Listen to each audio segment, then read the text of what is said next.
Vous voulez que je vous dise la vérité encore concernant les Ouïsa? Ils ont échoué. Les Ouïsa et leurs alliés ont échoué sur tous les plans contre la Russie. Oui, ils ont fait tout ce qu'ils ont pu. Jusque-là, ils ont échoué. Aujourd'hui, nous apprenons. Moi, d'ailleurs, je dis que c'est un aveu d'échec des Ouïsa. Mais je ne pouvais pas imaginer que les Ouïsa qui sont qualifiés comme la première puissance militaire de ce monde, que les Ouïsa soient incapables de mettre la Russie, dont l'armée est qualifiée comme l'armée poreuse, l'armée mal formée, sous-équipée, que les Ouïsa et leurs alliés, je dis, je laisse même les alliés, que les Ouïsa soient incapables de mettre cette Russie à genoux militairement. À plus d'un titre, je suis déçu des Ouïsa. Le grand rêve qu'on nous a vendu, le rêve de la superpuissance militaire américaine, avec ses porte-avions, mais pas possible. Le complexe militaro-industriel américain, mais pas possible, d'une capacité démesurée, qui n'a rien à voir avec notre planète Terre. Il a fallu tout simplement qu'il s'attaque aux mauvais clients et qu'on voie les limites de ce complexe militaro-industriel, qu'on voie les limites de ces discours va-t-en-guerre, qu'on voie les limites de cette armée puissante qui est très puissante face aux faibles. Il a fallu juste qu'ils s'attaquent aux mauvais clients. Il a fallu juste qu'ils entrent dans la danse avec la Russie pour qu'on voie les limites de ce qu'ils ont même conçu comme chars. Militairement, les équipements des Ouïsa, mais ne tiennent pas devant les équipements russes, les équipements des Occidentaux. Aujourd'hui, tout l'Occident qui achète les armes américaines, mais sont découragés. Le monde est découragé des armes américaines, des armes occidentales, le monde est découragé. On se dit, mais c'est que ça n'a pas de poids, ça ne tient pas, ça ne résiste pas. Et alors, qu'est-ce qui se passe? Le Sud global se tourne alors vers les armements russes. Parce que sur le terrain, jusqu'à date, jusqu'à aujourd'hui, jusqu'à l'instant où je suis en train d'enregistrer cette émission, les équipements militaires russes dominent de façon large les équipements militaires des Occidentaux. Mesdames et messieurs et mesdemoiselles, c'est une nouvelle salve de sanctions de Washington contre la Russie. Et ça me fait énormément rire. Ça me fait énormément rire parce que je me dis, ces gars n'ont plus rien dans leur cartouche, n'ont plus rien dans le stock. Vous savez, depuis 2014, ils ne font que décerner des sanctions contre la Russie. Je ne connais même plus le nombre.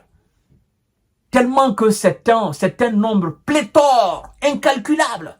C'est pourquoi M. Lavrov ne se trompe pas en disant souvent que voilà, il y a des milliards de sanctions contre la Russie et ça ne change absolument rien.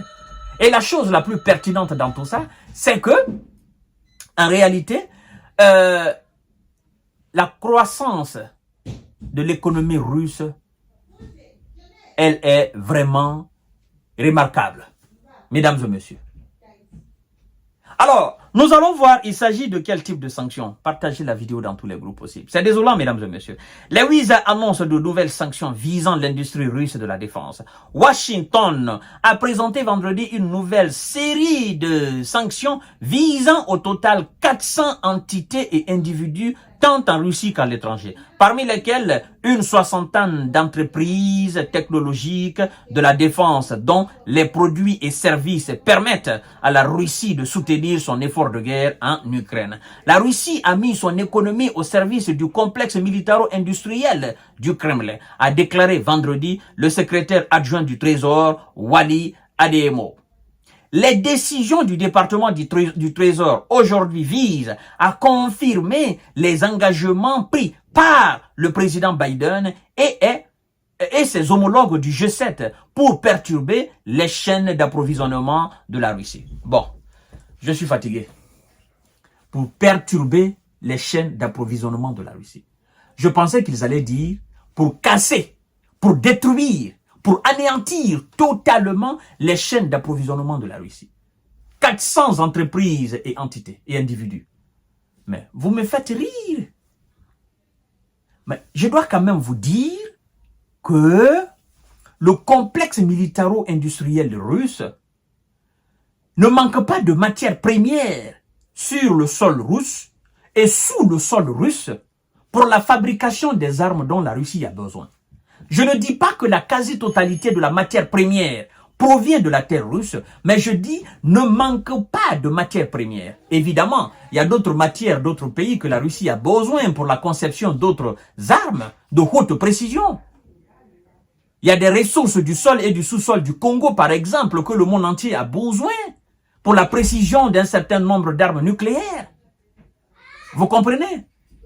Il y a des choses, par exemple, ils ont besoin, par exemple, de la bauxite de la Guinée, de l'uranium du Niger, par exemple. La Russie aussi produit de l'uranium. Je ne dis pas cela. Je dis qu'ils ne sont pas sans savoir que la Russie a de la ressource du sol et du sous-sol qui la permet d'alimenter en quantité et en qualité son complexe militaro-industriel.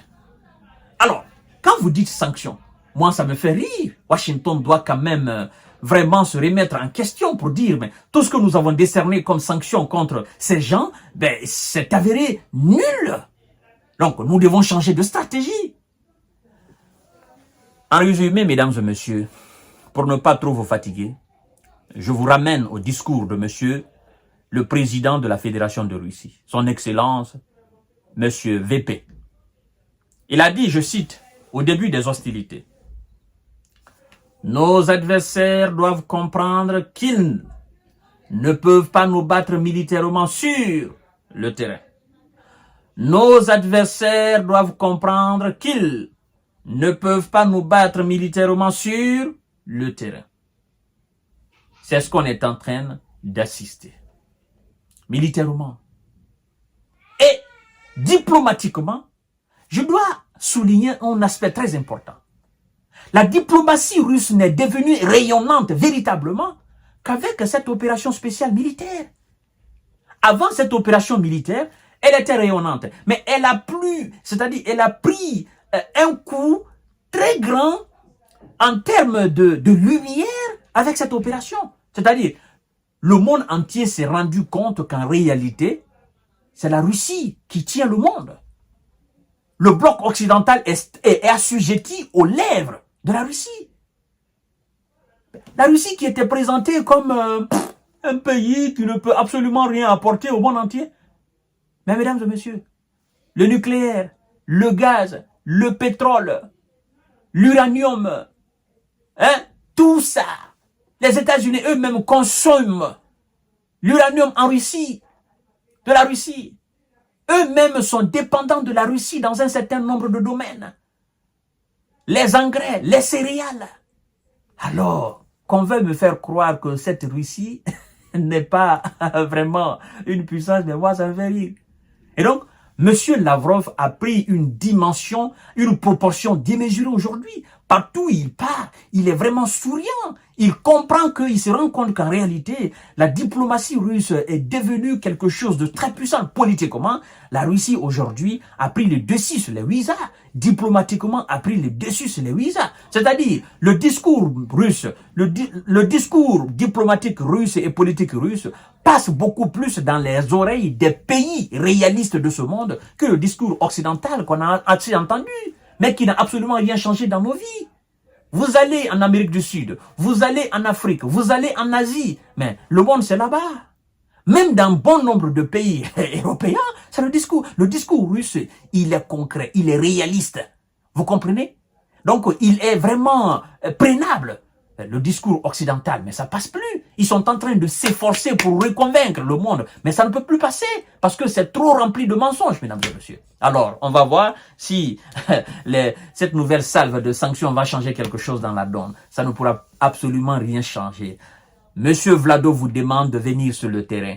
Et vous fuyez sur le terrain, vous voulez partir sur autre volet. Lui, il dit, d'accord, comme vous ne pouvez pas sur le terrain, là-bas aussi, sur le volet où vous voulez m'envoyer là, je suis là-bas aussi, je vous attends. Mesdames et messieurs, à tout à l'heure pour notre série d'informations et de décortiquage. Partagez la vidéo dans tous les groupes possibles. Merci beaucoup.